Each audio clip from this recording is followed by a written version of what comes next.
har doimgidek ayni paytda zo'r voqealarni videoga olib, istoriyaga qo'yaman, zo'r istoriyalar bo'ladi. Deyman-u, lekin esimdan chiqib qoladi. Mana bugun bismillah deb Andijonga ketishimiz yo'ldan boshlab, yo'l-yo'lakay zo'r manzaralarni, jumadan chiqishimizni, Devonboyda jumani o'qidik o'rtoqlar. Mazza qilib, sharoitlar zo'r. Endi bilasizlar qanaqa katta masjid endi. Uni kameradan uzoqdan ko'rsatsangiz juda ham chiroyli bo'ladi. Shu narsalar ko'rsataman deyman-u, nimagadir esimdan chiqib qolaveradi akalar. Zo'r voqealar bo'ldi. Nima olayotganimiz, bozor qilayotganimizni ko'rsatib beradiyman doim. Shu esdan chiqib qolaveradi akalar. Hozir miyam bitta joyga qo'yib, kelib o'ylanib, shu narsani o'ylab qopman. Shu esdan chiqib qolaveradi. Endi-chi, bu qiyin-da, to'g'risi.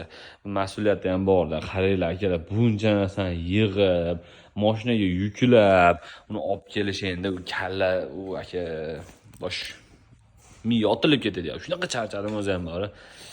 Bir tomondan sabablari juda ham ko'p o'rtoqlar. Lekin xudo xolasa zo'r videolar qo'yishga harakat qilaman. Jigar, yaxshi kuzating. Like bosib qo'yishingizdan chiqmasin.